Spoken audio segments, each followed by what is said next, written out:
Another night closer to the return of football. That's right, folks. We're only 21 days away from the kickoff of the United Football League. And we're continuing on with our series of the UFL Team Previews. And this episode, it's all about those St. Louis Battlehawks.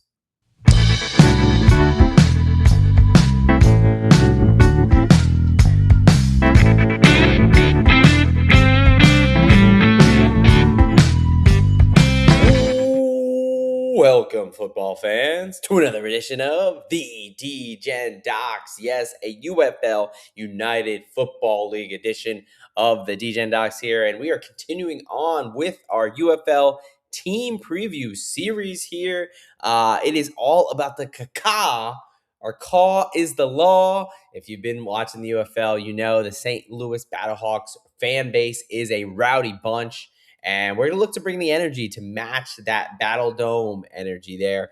What is up, folks? I am your host, the D-Gen Doc, and let's get right into it.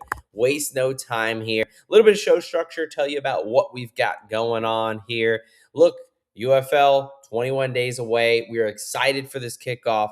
Already did an episode about everything you need to know about the new UFL 2026. You got new ownerships, new teams, relocating teams. This is one of the teams that's actually stayed the same because their fan base has done so well. Also did a 2026 rules breakdown. There are a change in rules. Banning of the tush push. There's been no tush pushes ran in the history of spring football, but it gets headlines. 4-point field goal, a bunch of other rules you need to know for this season. And then, of course, team previews time. It's time to break down all 8 of these teams. Roster turnover like crazy. New coaches. We got to know what product's going to be out there on the field. What guys are going to be getting the job done. We did the DC Defenders. Had to pay homage to the defending champs. Do them first. Just released the Dallas Renegades a couple days ago. And today it is all about the claw. The caw is the law. The St. Louis Battlehawks. We're going to do everything from coaching staff. We've got all brand new coaches there. Roster turnover. What do they look like in 2025? What are the betting odds for 2026? And we're going to wrap up with the outlook for this team, at least my outlook for this team in the 2026 season. So yeah, let's jump right in. St. Louis, man, what a great football town, football city, I should say, and it's been shown by their absolute support. Whether it started in the XFL when St. Louis Battlehawks came back to now the UFL, they have been arguably, actually, you can't even argue it. Let's just give them the best fan base because they show up to the damn stadium and create a real home field advantage. I mean, they'll pack that Battle Dome 35, 40,000 deep. It's quite impressive there. Speaking of these Battlehawks, yeah, let's get right into that venue, right? So this is one of the places that it's kind of like the old guard, let's call it. The Dome of Americas, the Battle Dome here. And this is one of the few stadiums that got to stay the same because of the fan turnout. My new owner, Mike Rapoli, one of his big things was I want home atmospheres. I want intimate environments. And so, these teams that were playing in big stadiums, they've now reduced it down to a more intimate field. They're going to a lot of more soccer fields, something like Audi Field, where, it's more like a 20K capacity, and we kind of pack it in. It makes you feel good. Battle Dome, at least for this season, is not moving. And the big reason is because they pack the dome. Again, very, very impressive. The numbers that the St. Louis Battlehawks have been able to get over the years. This is a true home field environment. This place is rowdy. It is rocking. And you can feel it. I mean, teams, it's kind of like an NFL and college situation where on the road it should be difficult to play. You should get false starts. You should be dealing with communication issues. A lot of teams in the UFL haven't been able to see that, haven't been able to boast that type of home field advantage. St. Louis definitely has, so they get to keep, at least for this season. There is rumors that they may try to move them still. Just, I've heard something about it costs a lot per game, blah, blah, blah. I personally hope they don't because they have the best home atmosphere in the UFL to this point. So I hope they stay. Speaking of this team, look, let's talk about the 2025 season. Let's take a little bit of a peek back in order to have our way forward here. So 2025 season, they were 8-2, and they wind up losing in the semifinals in the playoffs there. Another playoff loss, first round exit for those Battlehawks, which has kind of been the norm.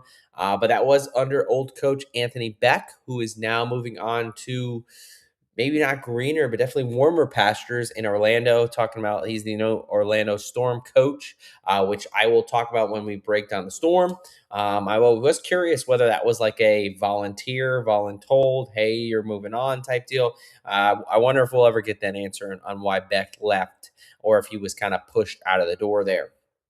Now, for this Battlehawks team, last season they started out pretty hot. They looked like they were explosive on offense. Manny Wilkins, Jacob Sailors, that rushing attack, that offensive line was really, really dominant. Then they took a loss, and Manny Wilkins tore his Achilles, and the QB1 went down, and they had to figure some things out. They lost 2 games. They were sitting there at 2-2. And then, Max Duggan comes in, and they rip off 6 straight wins. They got all the momentum in the world. And then it all comes crashing down. Week 10, last week of the regular season last year, they beat the DC Defenders, the team that would go on to win the championship. And then obviously in the postseason, first round of the postseason, that next week, the DC Defenders got their revenge in the Battle Dome on their home turf and beat these Battlehawks. It's kind of been the story of the last couple of years. Battlehawks, a good enough team to make the playoffs, be a contender, and just fall short in the playoffs for whatever reason. Now, this team last year, again, whether it was Wilkins or Max Duggan, they were really strong in the rushing game. Quarterback run, Jacob Sailors with the running back room, Howard as that kind of 1-2 punch, but they were very limited in the passing game. And we'll kind of talk about that. Let's get right into that, actually. Looking at the stats from last season, stats can kind of be misleading at times, but I think this team, at least offensively, the stats do a pretty good job of telling the picture here. They were 5th in yardage, but they were 3rd in scoring, so they were good at converting in the red zone and their opportunities. They were the number 1 rush defense in the UFL last season, but they were the number 7 second to last team in passing offense. Like I talked about, you could see it. I mean, Manny Wilkins, he was a limited passer. Max Duggan, the same thing. They were a run first team, and they leaned on the run, and it was effective for them for the most part. But I think teams started to realize how limited they were, despite some weapons on the outside, but just the quarterback's arms, the ones that could facilitate the offense in Duggan and Wilkins. Great dynamic rushers, very inept passers. And on the defensive side, a pretty solid defense. This was a defense that was number 2 defense in yards allowed, number 2 in pass yards allowed, number 4 in rush defense, and number 1 in scoring defense. They were the number 1 scoring defense in the UFL last year, only giving up 16.3 points per game.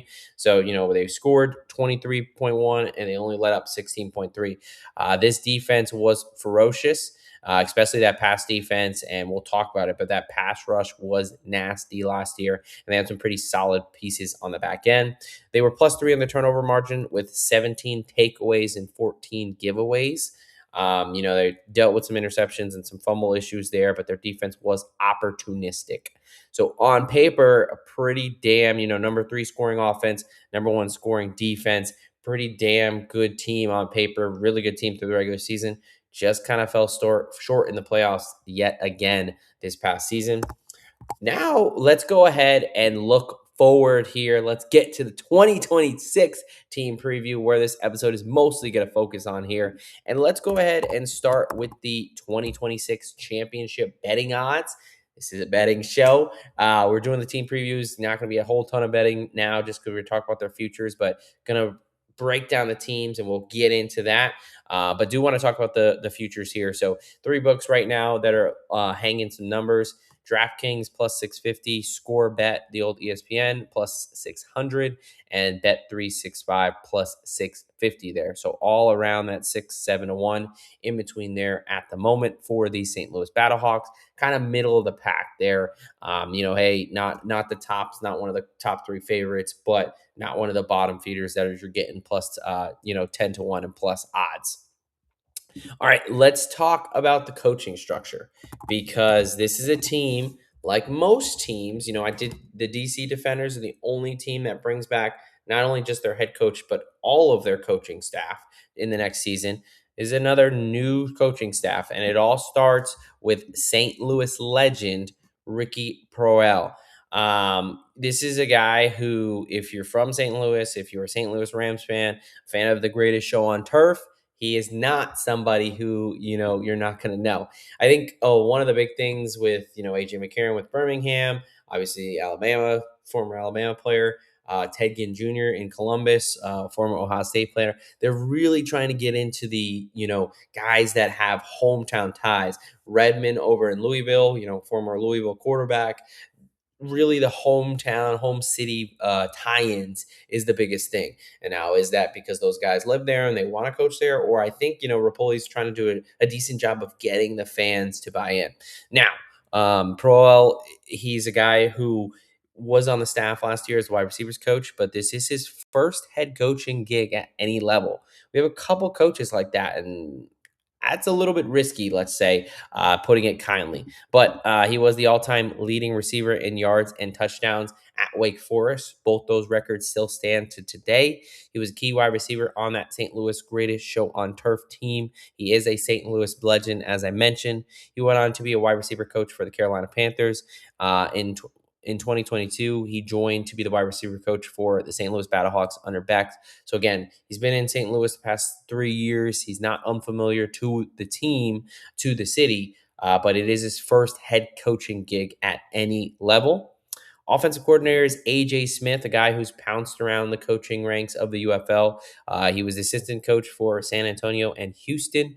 He's got some familiarity with calling plays. A lot of people like him as an innovative young OC. He can be okay. I'm not quite as high on him.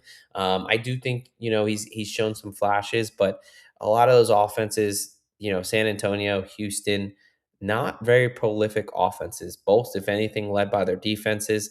Now the talent may not have been there. He's also the current quarterbacks coach for the Colorado Buffaloes, but I am not quite sold. I think a lot of people are saying this is like a smash spot. Oh, he's going to absolutely kill it, blah, blah, blah. I'm going to pump the brakes there. I don't know if we've really seen proof of concept. He's had some cool looking plays, but I understand that San Antonio offense was pretty good when they made the championship. But things fell pretty damn short against Birmingham, where I believe they got shut out in that UFL championship 2 years ago. And then last year, the offense for San Antonio was terrible. Defensive coordinator Corey Chamblin. He's the former Birmingham Stallions defensive coordinator in 2024, which they did win the championship that year. So he's got at least championship experience and has won a UFL championship with that team. That team was loaded with talent. And he was a former head coach in the CFL ranks. So, you got a couple guys that are a bit – you get head coaching experience. I'm not quite sold on AJ Smith, but Corey Chamblin has shown to produce a championship level defense, which is nice because that defensive coordinator for last year and Anthony Beck, they had the number one scoring defense. So they had those boys humming. So, coaching wise, definitely all change. I think it might be a little bit of a downgrade, but we'll kind of talk about that as we go along.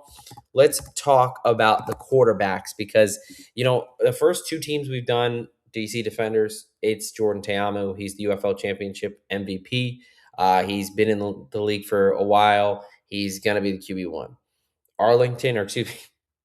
Dallas Renegades, formerly the Arlington Renegades, the Spring King, Luis Perez. He's been in all the spring leagues, and he's going to be the QB1. This is the first one where we really kind of have, it's a little bit up in the air. I think we have a decent idea at this point in the offseason, but you've got a quarterback room where they're still looking for someone to elevate and be that QB1. The quarterback room coming into the offseason was Brandon Silvers, Michael Pratt, and Ben Wooldridge. Michael Pratt, I thought, was the guy who had the most promise, and he made the decision not to play this season. I don't know if that's because, Michael Pratt's the former Tulane quarterback who They beat USC in the Cotton Bowl a couple years ago in that New Year's Six Bowl. Ran a very prolific offensive for Tulane. He was a dual threat guy. He could run, he could throw. Really thought he would do well in this league. Kind of a bummer he's not going to be playing.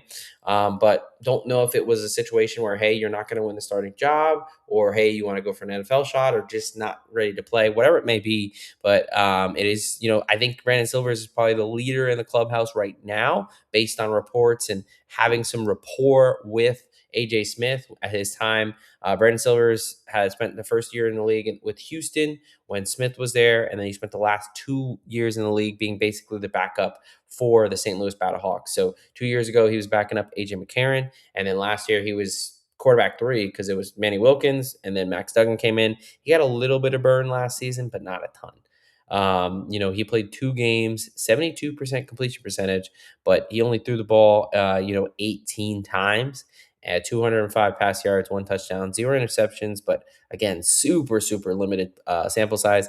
And that's just not last year. I mean, past 2 years, he's only had 28 total pass attempts with 19 completions, 286 passing yards, and 2 touchdowns in the past 2 seasons. So, I mean, the guy's not even thrown the ball 30 times in the past 2 years. So I think there's still a lot to be determined there. There's people that are arguing that, it's his job to win. He's going to do well, yada, yada, yada. My question would be, if he was such a good quarterback, why did he sit behind, AJ McCarron? Okay, you can make the case, the pedigree, the name, blah, blah. But Manny Wilkins and Max Duggan, after they both showed an ineptitude to get the ball downfield and really much with their arm, I'm not really sold on this quarterback room. Ben Woldridge, 2 years at Fresno State, 3 years at Louisiana, decent stats in the Sun Belt. And then Harrison Frost, they just brought in, who played 3 years at Mercer sparingly. He's coming from the CFL with the Hamilton Tiger Cats, whatever the hell they are. Not a CFL guy, if you can tell. But yeah, you got Silvers, Woldridge, and Frost here. I'm not really inspired by many. I mean, I think Silvers is going to give them the best shot. They've got some decent wide receivers, so maybe he's able to make this work. But overall, I'm not super optimistic on this quarterback room. All right, going for the key players here. Always do some on offense, some on defense.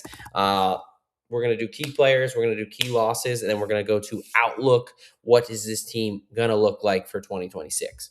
So some of the key players, one of them was on our handy dandy thumbnail there, because that is Mr. Hakeem Butler, Offensive Player of the Year, former Offensive Player of the Year. Absolute stud. I mean, he's got an insane catch radius. He's got an insane vertical. Only put up 300 receiving yards and 4 touchdowns last season because he didn't have AJ McCarron throwing the ball. He had, Wilkins and Duggan, who are very limited. I don't think that speaks on his ability. We know Hakeem Butler can ball. He just needs a quarterback that can get him the ball downfield. He's obviously a massive deep play threat. He's a guy who's liable to have, 100 yards, 3 catches, and 2 touchdowns. He's really can high point the ball, contested catch, and really nice catch radius there. So Hakeem Butler, I think, is definitely their best player on offense. I think you make a different case for best player overall on the defensive side. But Hakeem Butler is, I think their best offensive piece. They also bring back Ja'Cour Pearson, excuse me. He was the wide receiver 2 for them last year. He led the team in catches with 30, 219 receiving yards, and 1 touchdown. He is also a dynamic returner.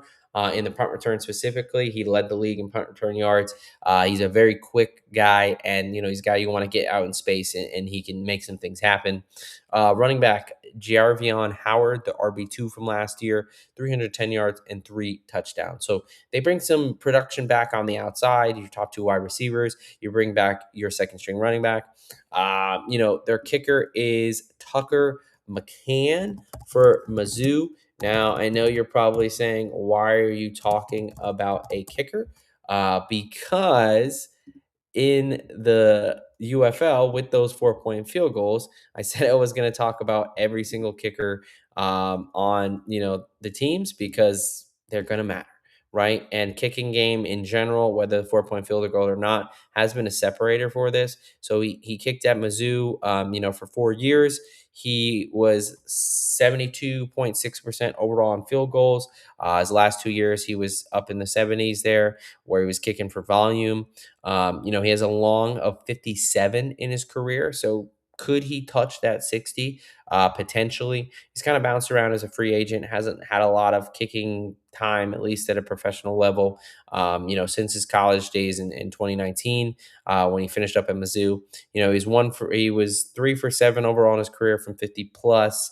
72.6 is okay. For the field goal, extra points, he was flirting around 90 something percent there.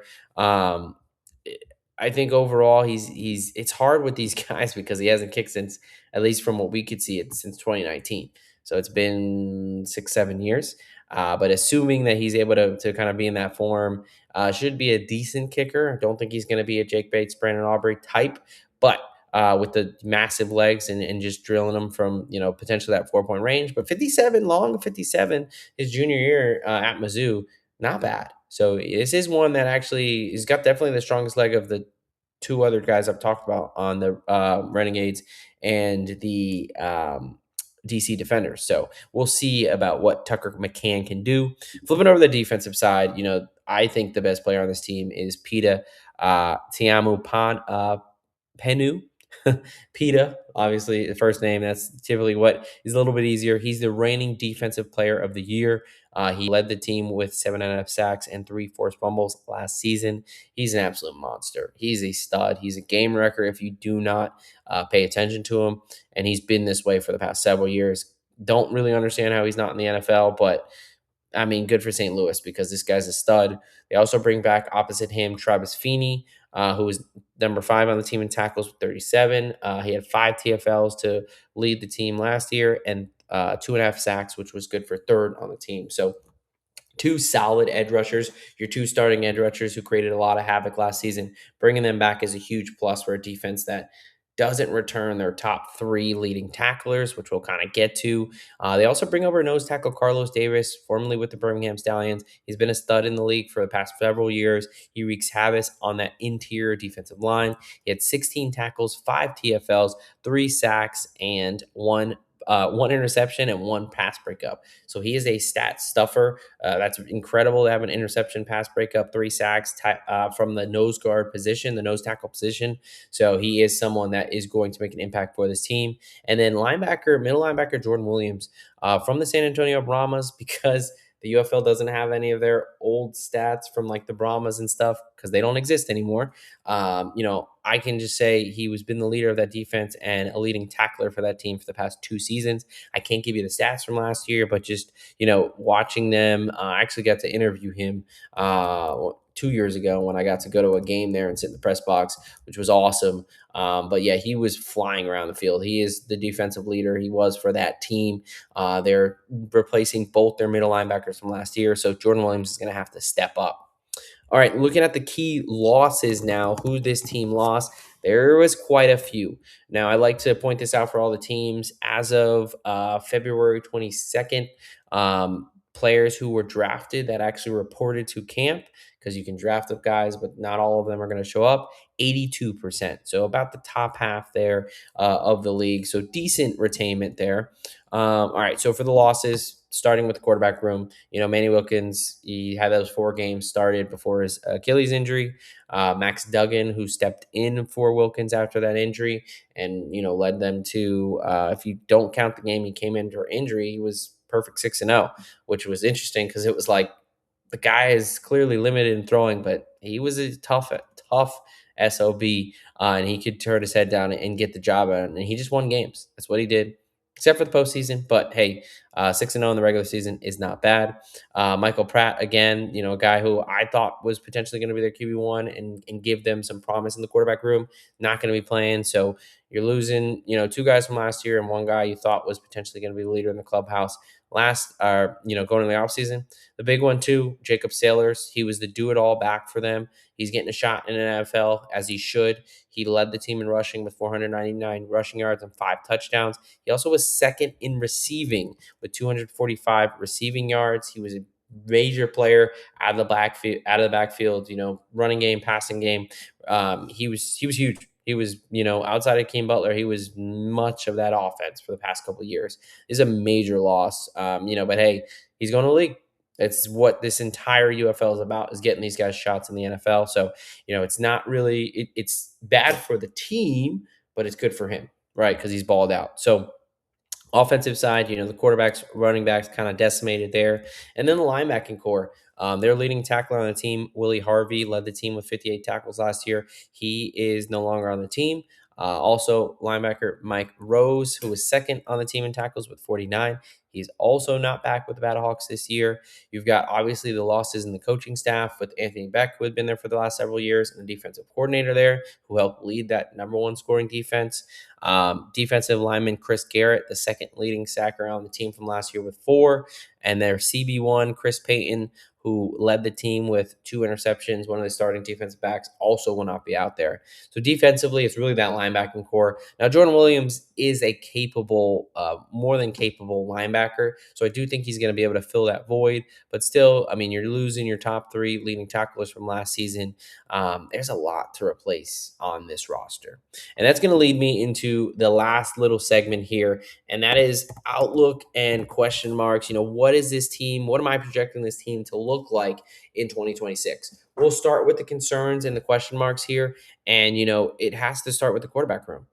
Who's quarterback number 1, and what is this going to look like? I've talked about my hesitancy with this quarterback group. I understand that, Brandon Silvers is likely the leader in the clubhouse right now, but 28 passes in the last 2 years. We haven't seen a lot of him. The UFL is all about the league of opportunity.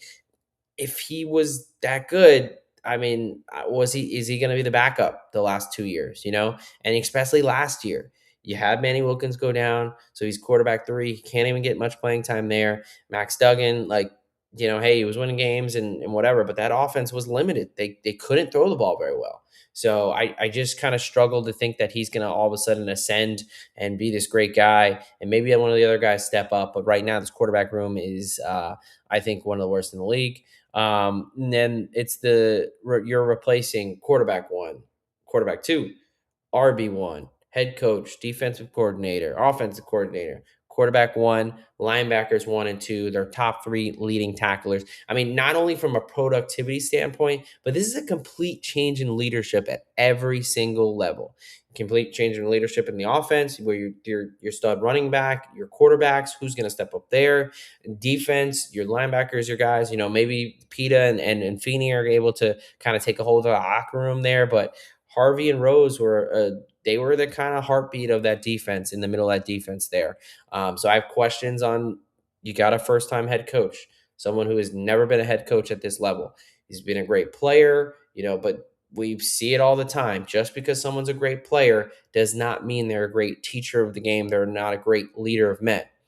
Not always, but it's not always something you can just step into and think it's going to be apples to apples, right? The best doctor isn't always the best leader. So this is kind of one of those things that we see it all the time at all different levels. So question marks there.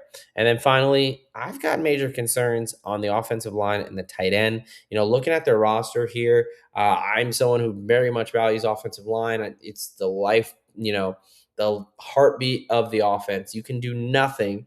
I'm a New York Giants fan. Trust me, if your offensive line is not good, your offense can do nothing. Now, having Daniel Jones doesn't help that, but hey, that's neither here or there.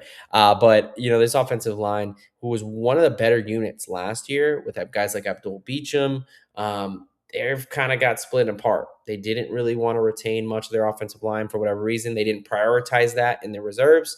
So it's kind of a ragtag group. And the tight end position, they're only carrying 2 tight ends right now, one that just joined the team. There's not a lot of UFL and NFL talent, right? I've been watching the league for the past 3-4 years, XFL, USFL, most of these guys' names I've come to know at this point.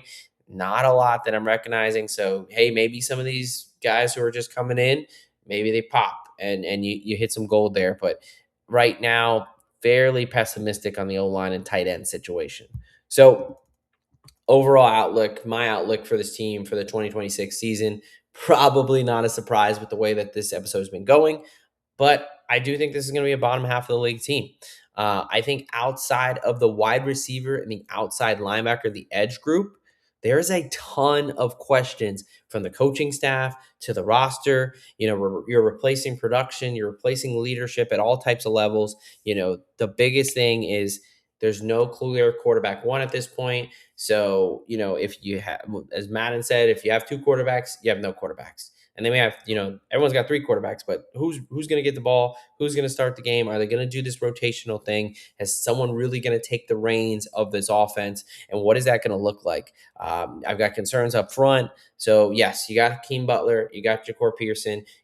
Howard is a decent back out of the backfield. But what's the quarterback? What I understand AJ Smith is a sexy name. I haven't seen him produce a quality offense consistently. He did decently with that San Antonio team that went to the championship where things kind of fell apart late. But last year, not great. Houston's not known to have great offenses. They are their entire existence in the UFL. So I'm not ready to just call that a slam dunk hire. It sucks because they have the best fan base in St. Louis, best fan base in the UFL. Want to reward them with the championship, but I do not see it this year. This is not the year I'm projecting it. Haven't really projected it, but I think those season, last season, the season before, I think those teams were much better than this team coming in, at least with a lot more clarity on who's going to be quarterback, what's the head coach going to look like, is there experience there, the linebacker situation. So, and then they're going through a lot of change, and I'm not predicting that this is going to put them in a great spot. So, all right, folks, that is it for the 2026 St. Louis Battlehawks team preview. For what is next, well, you guessed it. We're going to continue on with the team previews. We've now done 3 out of the 8 teams, so we need to get to 8 out of 8. Also going to do one final season preview where I tell you what futures I am going to be on.